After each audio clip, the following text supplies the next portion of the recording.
안녕하세요. 오늘은 가볍게 현장을 한번 둘러볼까 합니다. 가는 길에 삼성이 300조 규모의 어마어마한 자금을 투자하는 남사 메가 반도체 클러스터 수혜 지역 몇 곳을 살펴보겠습니다. 화면에 먼저 보이시는 곳은 215만 평 규모의 삼성 메가 클러스터 단지가 들어설 현장 모습입니다. 45번 고속국도를 중심에 두고 화면 좌측으로 삼성 시스템 반도체 본 생산 시설이 들어섭니다. 왼편에 보이시는 건물은 현 용인 테크노밸리 건물 모습입니다. 용인 테크노밸리 현 덕성 일반산업단지도 수용을 벗어나 삼성 300조 투자의 큰 수혜 지역으로 꼽히는 곳이죠. 45번 국도 오른편으로 바로 멀리 보이는 곳이 바로 삼성 클러스터 단지가 들어설 현장 부지입니다. 오른편에는 해외 유력 소부장 기업을 비롯한 2차 협력업체 단지가 형성될 예정입니다. 더 오른쪽으로 보시면 지난번 수혜 지역으로 꼽았던 삼성 반도체 클러스터 북쪽에 위치한 덕성골 마을입니다. 멀리 교회탑이 덕성교회가 보이네요. 마을 앞에 송전천이 흐르고 남양이 아닌 동양이긴 합니다만 수용도 피하고 배산임수에 평안하고 참 좋은 입지입니다.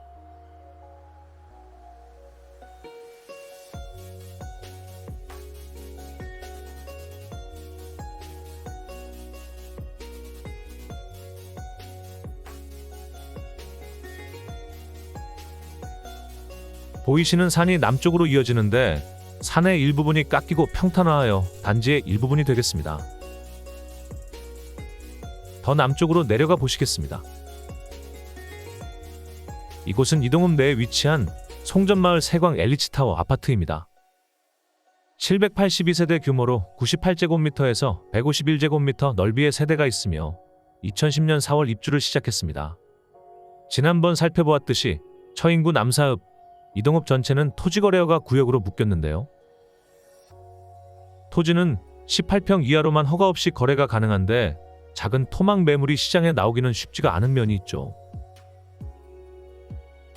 아파트의 경우는 허가가 전체 대지 중 지분 비율로 보기 때문에 30평형 아파트라도 대지 지분은 18평 이하도 많아서 자유롭게 거래할 수 있는 경우가 많습니다. 용인 한숲시티의 예가 그렇습니다. 용인시청에 확인한 결과 일부 대형 평수만 제외하고는 상당수의 경우 토지거래허가 제한이 묶이기 이전처럼 자유롭게 거래가 가능합니다. 지금 보이시는 송전 세광 엘리츠타워 아파트의 경우 예를 들기 위해 한동의 등기부등본을 띄워보았는데요. 대지권 비율이 49.5447로 토지거래 허가 기준 면적인 60제곱미터를 초과하지 않습니다. 그렇기 때문에 이전처럼 허가 없이 자유롭게 거래 가능하십니다. 인근 기타 빌라나 18평 이하 소규모 택지도 마찬가지라고 하겠습니다. 용인시 처인구 이동남사 지역에는 이곳 말고도 클러스터 단지 북쪽 위로 천리 지역의 소규모 아파트 단지가 더 있는데요. 이 부분은 다음 시간에 더 살펴보겠습니다. 그럼 본격적으로 동탄 방향으로 이동해 보시겠습니다. 현재 삼성 남사 메가클러스터 예정단지와 동탄 신도시 사이는 82번 도로로 연결되어 있는데요. 보시는 바와 같이 길이 편도 1차선인데다가 구비구비 곡선이 많기 때문에 현재도 교통량 대비 도로 상황이 많이 안 좋은 편입니다. 특히 동탄 방향으로 출퇴근하는 시간에는 정체가 자주 일어나죠. 앞으로 삼성 메가 클러스터 단지가 들어서게 되면 현재의 도로로는 앞으로의 교통 수요를 감당할 수 없게 될 것은 뻔합니다. 지자체도 이런 상황을 이미 알기 때문에 현재 편도 1차선인 도로를 2차선으로 확장할 계획을 갖고 있습니다. 그런데 바로 얼마 전 발표로 남사이동읍 지역에 160만 명 고용을 예상하고 있는 삼성 메가 클러스터 단지가 들어서게 되었으니 개인적인 생각으로는 최소 편도 2차선 혹은 3차선까지 확장되지 않을까 싶네요. 왜냐하면 이미 82번 도로가 장지아이스와 만나는 지점을 넘어 동탄 구역은 거의 대부분 편도 3차선으로 시원시원하게 뚫려 있기 때문이지요. 그리고 삼성 남사이동 메가클러스터 단지는 분명 서울 세종고속도로를 염두에 두고 선정했을 것이기 때문에 추후 물동량을 생각한다면 82번 확장 국도는 또한 서울 세종고속도로 원사마이시까지 연결될 것도 확실하다고 보여집니다. 이미 계획안도 있는 것으로 알려져 있습니다.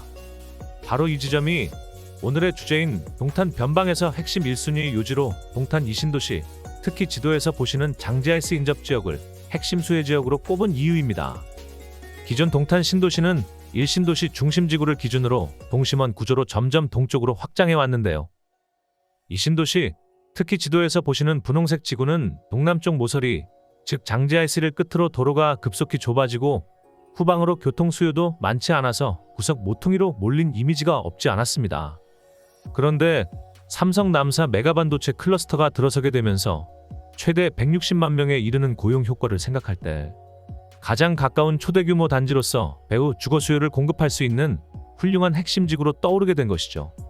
이미 분홍색 라인 지구 안에는 최소 3만 세대 이상 규모의 단지가 형성되어 있고 거의 10만 명에 이르는 인구가 모여 살고 계십니다. CGV 영화관을 비롯해서 핵심 상권 지역에는 상당한 규모의 편의시설이 갖추어져 있습니다. 추후 대형마트들도 더 입점하게 될 것으로 예상됩니다.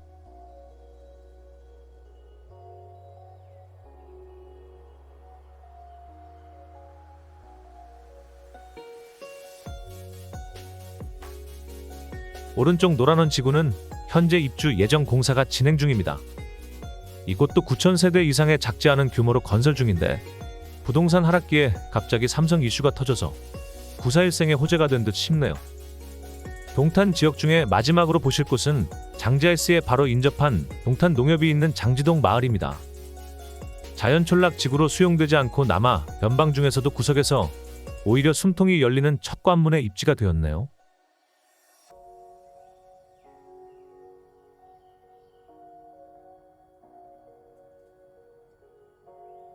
도로 앞쪽으로는 원룸 빌라촌이 형성되어 있는데 대로 변해 있고 지어진 지 오래되지 않아 깨끗하고 깔끔해 보입니다. 삼성 남사 클러스터의 단지 공사가 본격화되면 수만 명의 공사 인력이 들어오게 될 텐데요. 이들 인력은 보통 너무 높은 주거 비용은 피하기 때문에 주로 원룸이나 빌라의 월세로 들어가는 경우가 많습니다. 따라서 공사 시작 전후로 인근 교통 라인을 따라 새로 원룸 신축이 이루어지는데요.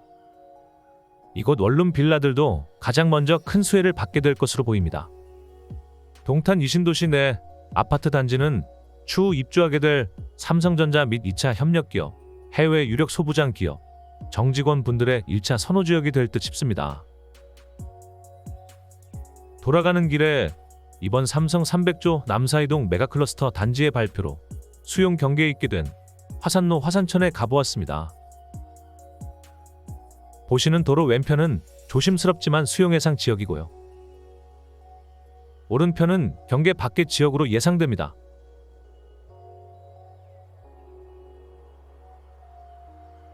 추후 어떤 변동 상황이 있게 될지 모르지만 아무쪼록 수용 지역 내 분들에게는 만족할 만한 충분한 보상 및 이주 대책이 잘 마련되면 좋겠네요. 정든 고향 혹은 평생을 바친 생계의 터전일 수 있으니까요. 원삼 하이닉스의 경우는 한남정맥으로 수용해서 제외된 부분이 있기도 했고 또 고인돌로 추정되는 유적 때문에 아직도 조사를 하고 있는 부분이 있습니다. 앞으로 20년 계획이니 어떤 변수가 있을지는 모르는 일이니까요. 그럼 오늘 여행은 여기서 마치고 다음에 또 찾아뵙겠습니다. 감사합니다.